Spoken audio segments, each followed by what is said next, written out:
guys, it's Mitch. How's it going? Alright, so we spent a lot of time looking at Uncanny X-Men comics, and now we're at the point where we've pretty much looped back around from where we started. We're right on the verge of the Jim Lee era. We just have one more fill-in issue to go. One more fill-in artist. Luckily, it's one of the best fill-in artists. I can't quite say the best, because Barry Windsor-Smith did a couple of freaking fill-in issues. But we're looking at a Whilce Portacio book today, in Uncanny X-Men number 267.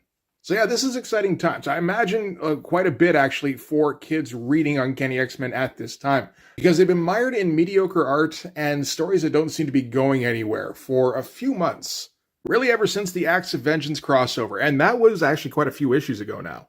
But now we're finally getting into a new era with a dedicated penciler. Last one we had was Mark Silvestri, and that, again, was quite some time ago now. All the way back at the end of the Outback era. And ever since then, Chris Claremont has been dedicated to just kind of ripping the team apart and messing around with lots of little ideas that he seems to think are interesting. So we wanted to wrap up a couple of characters so we didn't have to come back to them again for a while in Colossus and Dazzler. Havoc and Rogue also disappeared. Wolverine, Psylocke, and Jubilee have formed kind of a little mini nucleus. Last we saw them, they were running around in Madripoor.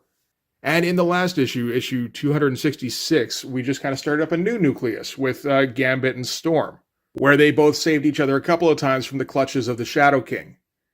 So that's kind of where we're starting out here.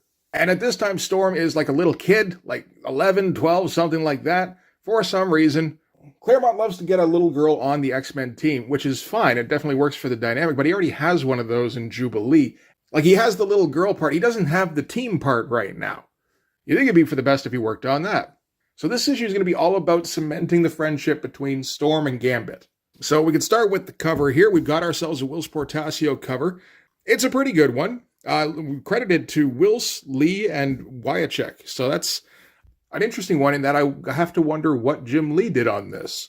I mean, obviously the pencils are all Whilce Portacio, and one would assume that all of the inks were done by Bob Wyacek. So, I mean, did Jim Lee just kind of lay down the tone for the legs and call it a day? I don't know. This is, of course, during the era of Homage Studios, which I'm not even sure how many people knew about back when it was operating, but that was the trifecta of Jim Lee, Whilce Portacio, and Scott Williams working together communally to complete pages. So theoretically, they're all sharing credit on these books.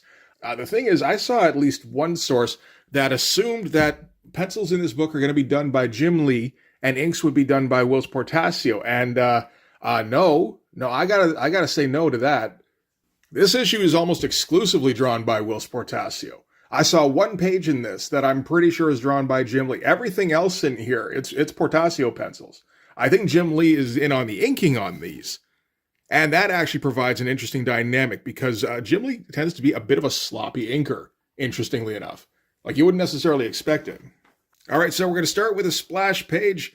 This is the Shadow King's, lieutenant, I guess, and she's got a bunch of these hounds here who are actually the owners of the house that the Shadow King was staying in, and they've all been mentally devolved into these beast things, and they've all got Phoenix hound costumes on from Days of Future Past type Phoenix. So this is continuing directly from the end of the last issue, and this is, I think one of the Whilciest splashes I've ever seen. Everything in here, the faces, the posture from the woman, that's not a Jim Lee posture. It's a fair bit more fluid. I'm not saying Jim Lee postures tend to be stiff exactly, but I don't know, there is a rigidity to them, which I think comes down to him just using the same poses over and over again, whereas Whilce, it feels like he operates a bit more intuitively. So you won't see very many Whilce drawings that are exactly the same.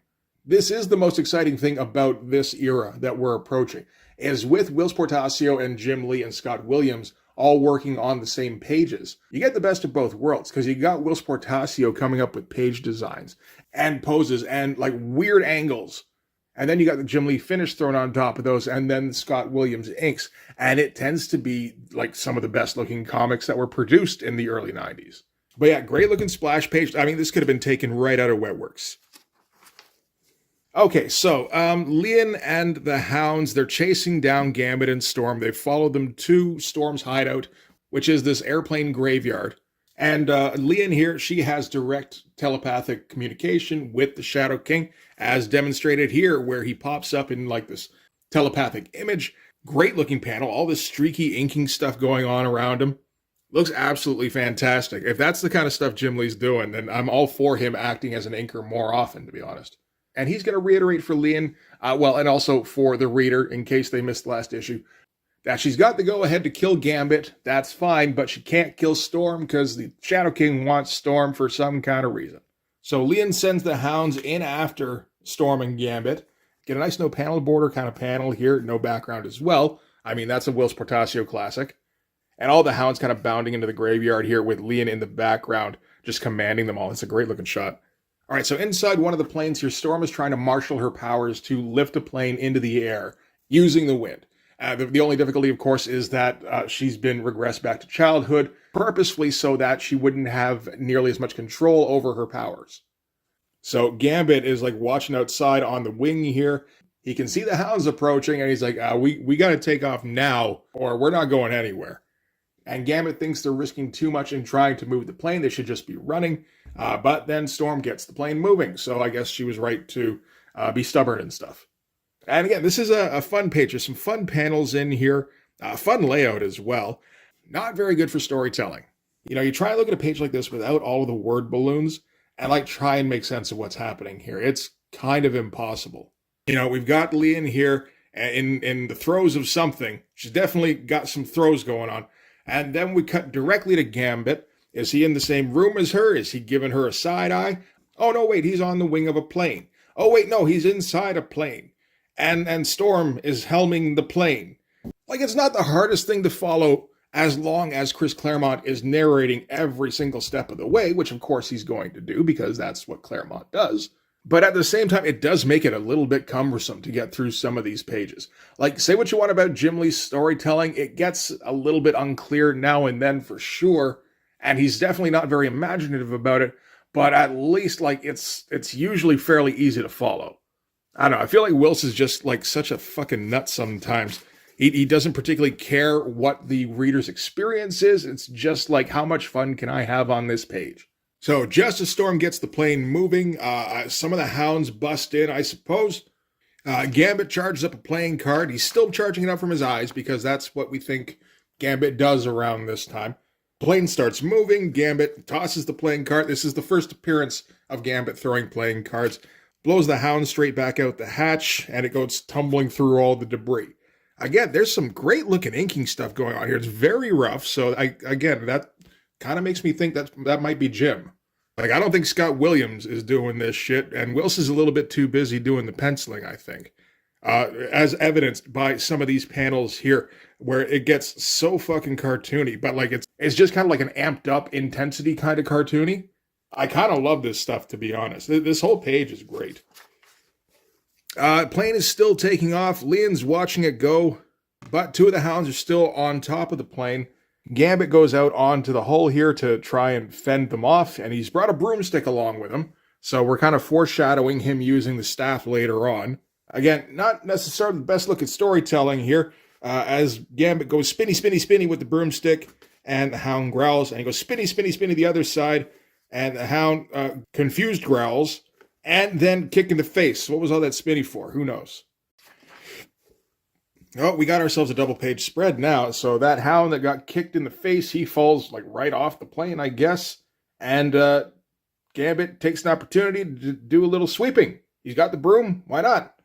Claremont does not reference the sweeping at all in the dialogue, so I think this is just Whilce going, he's got a broom, what else is he going to do? Like, maybe go back inside and sweep there, because you are very obviously many of the feet in the air. Anyway, whilst he's sweeping, the last of the hounds kind of sneaks up on him out of nowhere, hacks the broom in two in an awesome broom action panel. And if you're just looking at the drawings, you don't necessarily know exactly what's going on here, but Storm pitches the yoke, so kind of rolls it, and sends the last of the hounds flying over the side. Really not too dissimilar an end to what happened to the last one, but sure, why not?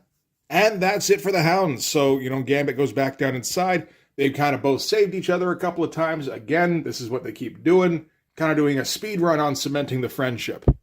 And so with all of the hounds shaken off, and Lian back in the plane graveyard, and the Shadow King back at the mansion, that's all we're going to see of them for a little while. And by a little while, I mean like 10 or 11 issues. Like, that just abruptly ends here.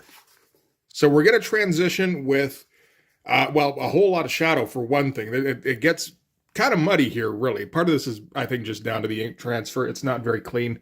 But we've seen Whilce Portacio and Jim Lee working together recently on Uncanny number 258, I think it was. And they were messing around a lot with putting a lot of black in the figure. So it seems like they might be doing that same thing here. Just putting a lot of black in and seeing how that works out. I think that's largely down to Whilce. Like, he's the one who understands the black and white balance, I think, better than Jim Lee. It can make for some heavy pages like this, though, sometimes. Particularly when you got a guy like Whilce who just kind of goes a little bit too hard on detail. And Jim, of course, has kind of a heavy hand with the inking brush. But the deal is they're just kind of flying away and they've got to shoot the shit for a while. So that, again, we got to cement the friendship. Gambit finds a knife that Storm was carrying with her. And he's like, this isn't the best thing if you just want to, like, bluff somebody. He's like, you play around with these things, someone gets hurt pretty bad. And Storm's like, yeah, no, I know. I've actually had to kill somebody with this already. And she tells a little story about hitchhiking with some dude who ended up assaulting her. And yeah, she ended up just like stabbing him in the heart, I guess. Another thing, while Gambit is rummaging around on the plane, seems to find an old picture of the X-Men with a woman who looks an awful lot like an older version of Storm. There seems like there could be some kind of relationship there. And Storm kind of brushes it off for the moment. She doesn't really want to think about that. And before they can have time to think about it further, Nanny's ship arrives. This is like Nanny and Orphan Maker Nanny, who we did see a little bit in a couple of issues recently. It seems like Claremont can't get away from this character. I mean, she's largely being used as a Deus Ex Machina, just as a plot device. You know, she was the one who turned Storm back into a child, and now we're going to get the explanation for that. So they capture the plane that Storm's flying, and that's going to trigger some memories of Uncanny X-Men number 248, which was the first time Jim Lee guest penciled. And it's also going to propel us into another double-page spread. So this is like memories unlocking of Uncanny X-Men number 248, when she got kidnapped by Nanny.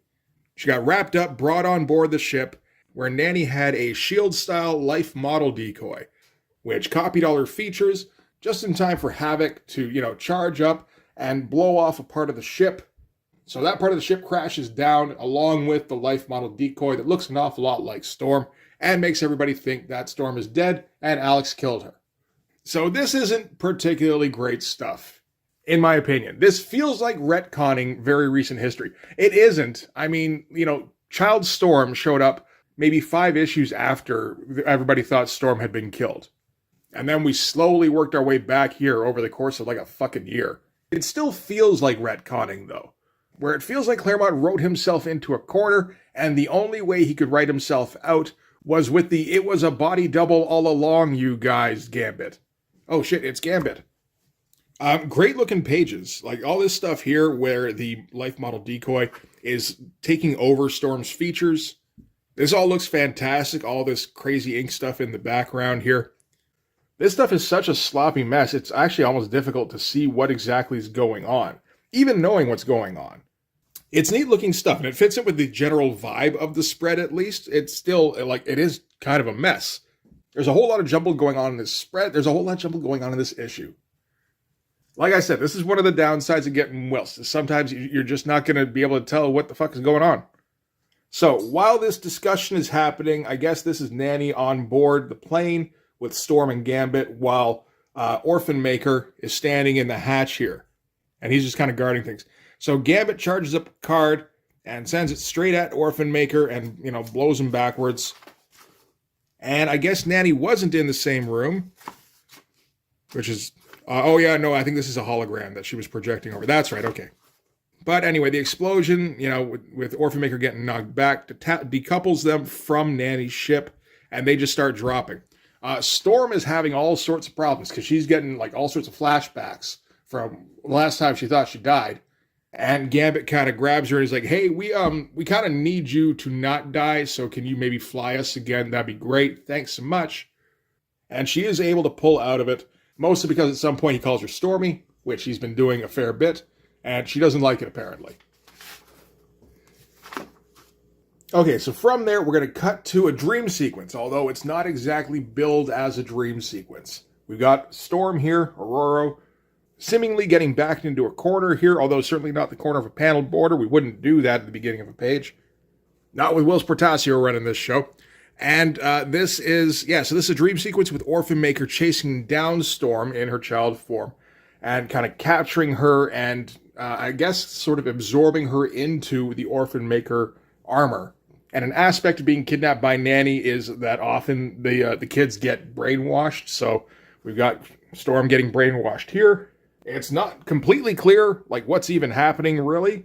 And then Gambit walks in, and again, if you're not paying attention, you may be like, what the fuck is even happening? So Storm wakes up from her dream. She has her knife with her, so it was Chekhov's knife. Throws it right at Gambit's face.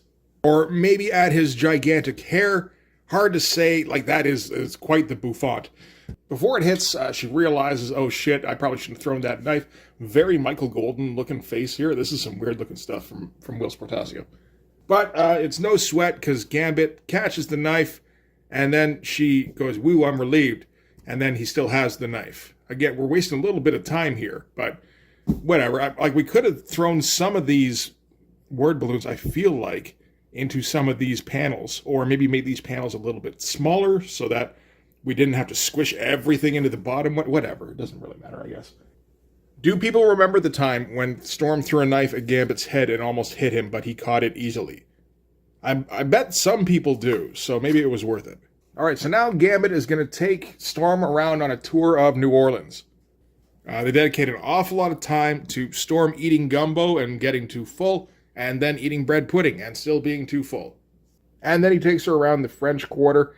There's weird perspective stuff happening because we're looking at different parts here from different angles, but you can not quite tell really because again it's kind of unclear. You know, it's fine because it all just kind of gets washed out anyway, and it gets buried under a whole bunch of Claremont dialogue. But like what you can see is like, oh my God, we're looking at some kind of weird MC Escher bullshit. All fine looking pages.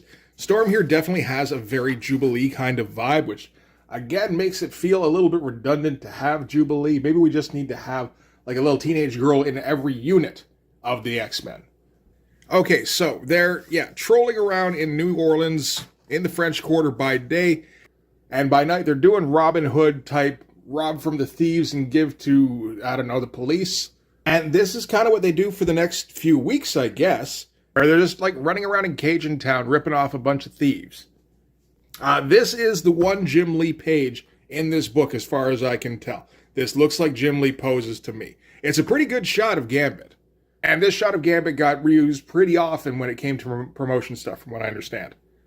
The Storm pose here, not nearly as good. This seems to be what Jim Lee can think to do with teenage girls. Again, where he just kind of scrunches them all up and like they're like very awkward and like, I don't know what to do with my hands. Like that is definitely a brand of teenage girl, but I don't know if that has to be every teenage girl. But yeah, a pretty good page altogether. This is the kind of thing that would sell for some big money, I would think, after the fact. Particularly considering it's like very early on in Gambit's tenure. Like this is probably the first dedicated cool shot of Gambit like in existence, really. And okay, so from there, some other later evening where I guess Mardi Gras is going on, although you get the impression that in Chris Claremont's New Orleans, Mardi Gras is always happening. Gambit is running through the parade, and then Storm is standing also in the parade, but not directly with Gambit. Apparently, they didn't come together, and she just happened to spot him. Orphan Maker is running after Gambit. He didn't notice Storm either. And one of the floats in the parade turns out was Nanny's ship in disguise, and it grabs Gambit and starts taking off. Orphan Maker flies up after it. Storm flies up after Orphan Maker. This is a fun-looking page. Doesn't make a lick of sense. You know, like this is how we're introducing Orphan Maker and Nanny getting back into the story, as they just happen to be chasing Gambit one day. Okay, sure. Once on board, they've got Gambit captive, and Gambit starts sweet-talking Nanny. And this is at the time where Claremont is workshopping Gambit having, like, charm powers. Because Nanny is taken in immediately, and Orphan Maker has to grab Gambit and, like, slam him against the walls a couple of times to snap her out of it. Storm has managed to slip into the ship. Not sure how she managed that, but sure. And she can't really do anything just yet because there's some kind of dampening field on Nanny's ship where she can't draw any kind of electricity or generate winds or anything. So she has to look around for something that she can use. While she's looking around, she recognizes the pod that she got snared in back, I guess, in Uncanny number 248. And we get the sequence where she got transformed from an adult to a little kid. And it's a pretty wild looking sequence. This is pure Whilce. With this wild shot here at the bottom of her, I guess like just transforming into a child. All the lightning coming out of her face and everything, which again works with Storm. And then we end with the small shot of Storm off in the corner here with the big shadow, the big scribbly shadow. Again, very, very Whilce. This page is kind of fucking wild, really. There is some great page layout stuff going on in here with the transition slowly from woman to child here. Pretty good job with the colors, too, to separate everything. Although it'd be nice to see everything in black and white, right? Well, maybe we'll get to that in a second. All right, so having stumbled upon some memories apparently made Storm make some noises. So Orphan Maker heard those noises and comes running in. This could also actually be a Jim Lee page just based on this is a little bit stiff and awkward. I don't think Whilce goes with this pose specifically. And I can see Jim Lee drawing all this stuff. You're like, this is kind of the eyes that Whilce has been drawing, but not quite as cartoony. And this is very similar to a face that he's going to draw on Wolverine in the next issue. So yeah, I think this is another Jim Lee page. So while Orphan Maker is investigating, Storm has slipped into one of the Orphan Maker armors, like in her nightmare. We saw back in Uncanny number 248 when Nanny hypnotizes X-Men and kind of presses them into her service. She usually locks them into some kind of battle armor and they go and fight in her name. And this is like a line of those battle armors. So, Storm doesn't want to be in this thing, particularly since she she still has a little bit of that lingering claustrophobia. And there's the nightmare thing. But having gone on board the ship now has unlocked all sorts of, adult Storm memories. So she's able to push through any kind of fear she had. She's already inside the thing, so it's like, fuck it, I'm just going to put on the helmet, and me and the Orphan Maker are going to go toe-to-toe. Kicks open the door in a very scribbly-looking panel. Like, that's beyond Walt Simonson shit. Like, that looks a bit like Walt Simonson if he had stuff due yesterday. And again, with how messy that is, I'm thinking that's Jim, and I kind of like it. I'm starting to think that between Whilce and Jim and Scott, we focused on the wrong one of the three to be the main penciler. Whilce maybe should have been the main penciler, and Jim and Scott should have been his inkers. This is probably 20 minutes into the video. You had to wait this long to get a take that hot. I'm sorry for putting it off, but Anyway, Storm stands ready to go. Actually, this could also be a Jim Lee page. Hard to tell, really. There's nothing really leading it in one way or the other. She's got some kind of guns in her armor. She tries to take a couple shots at Orphan Maker, but his armor's even tougher than hers. So it doesn't actually do anything. She keeps taking shots anyway, and of course, Orphan Maker's whole thing is that he's like a little kid, or has the mentality of a little kid, and he's just kind of like a bully inside of like big scary battle armor. And so he's like going yeah while she takes shots at him. But he was standing in front of something explosive apparently, and that was actually what Storm was aiming for, and it blows up behind him. So good job on that. And then she rushes forward, gives him a big old punch in the face. That's a great looking page, super dynamic. And she kind of knocks him out of the ship. And delivering the big haymaker punch has essentially busted the armor she was using. So she has to slip out of it. Right in front of Nanny, naturally. Nanny has decided the Storm has just caused way too much trouble. And she can't let her live anymore. And she's about to kill her off. Except that Gambit has an ace up his sleeve. Who would have guessed? And he charges that shit and throws it at Nanny. And then we get the shot of Nanny's ship slowly, I guess, sinking into a swamp nearby. And then Gambit and Storm come up. And that's the last we're going to see of Nanny and Orphan Maker for a while, thankfully. This has been the third appearance of Nanny and Orphan Maker in like a year and a half. That's way too frequent for those characters. So, like I said, Gambit and Storm pop up out of the swamp here. I guess they've kind of saved each other again now, or, well, this is more Storm saving Gambit, really.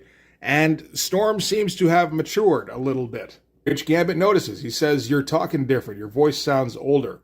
And this is, of course, because of the memories that she unlocked while she was on board Nanny's ship. So now she's going to be running around with the body of, like, a preteen and the mind of an adult. Or pretty close, anyway. I get the feeling she's going to slip into some preteen impulses here and there. But, yeah, no, she's starting to slowly turn back into the Storm everybody knows and I'm sure wants. I don't think anybody wants preteen Storm, really, apart from Claremont. I don't know, they have a... No, they don't have a letters section, so that we're not going to be able to tell if anybody's complaining about Teenage Storm. I feel like I haven't seen a letters section in Uncanny for a little while. So regarding the issue itself, it's an odd one because it feels like an instance where Claremont is trying to accomplish too much for a standard-sized issue. He's trying to resolve the Shadow King storyline and do it in as few pages as possible.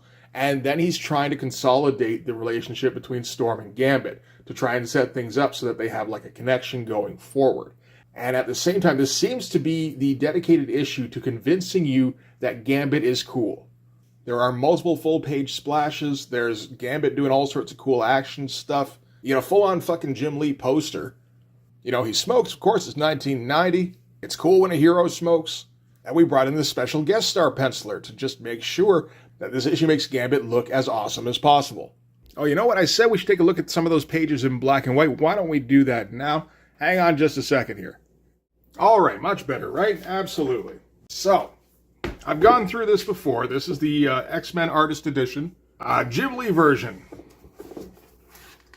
And there is, of course, quite a bit of black and white Jim Lee art in this. I did go through this before, I think way back when I hit 2,000 subscribers. So there aren't very many pages from this particular issue, but we can find a couple, I'm sure. So we've got that page here where the Hounds were breaking into the plane while they were trying to escape. All sorts of interesting stuff going on here. In particular, you can tell that the plane was done using micron pigments. There's actually an awful lot of micron pigment on this page because all of it is faded out over the years. You can see it in the card that Gambit's charging up. Again, all of the plane here, it's all that micron stuff, and he's whited out some lightning shooting off of the hull here. Again, for the energy, it's like half micron, again, with some whiteout, and then the rest is all pen nib and brush. It's wild looking stuff. This shot here, this is from when they first escaped from Nanny and Orphan Maker. Orphan Maker gets thrown back into Nanny's ship. You can see that this panel here is a paste up, and that they've then had to paste up additional lettering around it. Also to see just how quick some of this inking is. Like the stuff on the hair is very nice. It looks like there's some care thrown into it. But when you get to like Gambit's jacket here, I think this is Whilce doing the inking. I'm just looking at like the density of the lines on the cheekbone here. That could also be Scott, hard to say. When it comes to like brushstrokes on Gambit's trench coat, this is all like really quick slashes with a brush. And we're not even paying attention to like keeping in between the lines here. Pretty wild looking stuff. You can see that they had to do some corrections on Gambit's mouth here, apparently. First time out didn't look too good. Honestly, I don't think the fix looked too great either, but I guess as long as it looks better than it did before. We get that big blow up of Gambit here. That is a very nice shot to see close up. And again, you can see just how much of this is done using Sharpies and microns because all sorts of this is faded out over the years. It looks like this line here was meant to keep going, but I think they realized it was kind of creating a tangent, so they whited out over it. There's all sorts of whiteout in this energy charge. You know, like there's like a basic sweep with the brushes, and then you just go back in with your whiteout pen, which is one of these, and you just scribble along the edges. And then you just kind of reinforce it again with black, I imagine. Again, these ink lines on Gambit's coat, this all looks like Whilce stuff to me, because this is done very quick. And with a bit of style, like particularly these brush strokes here. These look like Whilce strokes to me. There's the page here where Gambit's running through Mardi Gras, and he gets captured by Nanny. This page is a mess. Like, there's way too much drawing going on in here. I can't tell what's even really happening. I can tell they were thinking about doing a panel border all the way up and then changed their mind, whited that out again. Same thing here, where this used to be a panel border, and then they only did up until Storm here, and then she's just kind of busting out. That's kind of an interesting technique. I like that quite a bit. And then I think we get the star of the show, which is the page where Storm transforms from an adult into a child. There's all sorts of great stuff on here. All this stuff in the background with the pod, that looks like it's all done with microns, which again, I guess means that it's not Scott Williams. I'm pretty sure Scott Williams would use a pen and ink. Honestly, I think Whilce would as well. If anything, I think microns denote Jim Lee. This stuff here, this is all planned out very nicely. There's not even really a whole lot of correction needed in here by the looks of it. It's beautiful looking stuff. And then at the bottom here, it's what you think, where we've got the face, we've got brush strokes going off from the face, and then we've got whited out lightning coming from the eyes, coming from the sides of the face and everything. And at the bottom here, when you get the small figure of Storm, it really is just a scribble with a Sharpie to indicate the shadow here. And a whited out panel border all around it as well. It's great looking stuff. It's always interesting the kind of artifacts you can find when you're looking at these blown up pages. Oh, that's kind of spoiling things a little bit. That's next time. But yeah, looking through these was it was a little eye-opening for me the first time through. It's very helpful because you see just how often professional artists have to correct their own work, and or like end up with results that I think very likely they're not satisfied with, but they're on a schedule and you can't just sit on a page forever. You got to wrap that shit up as well as you can, send it off to the next guy, get the next page started. I don't think Whilce was happy with this mouth, but again, it's better than the mouth that was there previously, probably. So that has to be good enough. Yeah, no, this is some fun stuff. Anyway, let's leave it there for the end of this. That's going to be the end of this. I imagine this is the artist edition most people have, if they're about my age. This is the one that you're going to want. This is the one that's most available as well, as far as I can tell. It also seems to be the least expensive, I think, because of the availability. But they seem to recognize that the market was probably going to be pretty big for Jim Lee black and white artwork, and I don't think they were wrong. So, I mean, you can buy this on Amazon. That's where I got it. I definitely recommend taking a look, and it's probably still the least expensive of the artist editions. Definitely worth dropping some money on.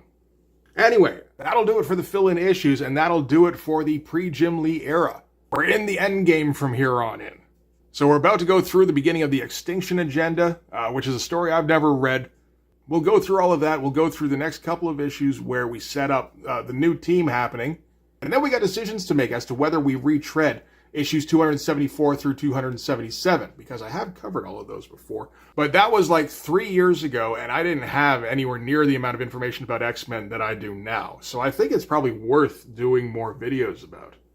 Not to mention, I'm pretty sure there's a couple of spreads from Uncanny 275 in this. And one or two. That could be worth going over. Okay, those aren't the best spreads in there, but still. Anyway, as I said, decisions. For this one, anyway, that is going to do it. Thanks very much for watching, guys. If you like this video, please hit the like button. It helps with the algorithm stuff. Hit subscribe. Hit the hype button if you're watching on mobile. I feel like the biggest asshole in the world saying hit the hype button, so please hit it so that wasn't in vain. If you look in the description, you'll also find my link tree, so go follow that to my Patreon. You can subscribe there. That'll give you access to everything I do. So all sorts of videos, all sorts of Blood Force comics. You can also follow me on Instagram and DM me there for commissions. But yeah, that'll do it. Thanks again for watching, guys. I'll see you in the next one. Bye-bye.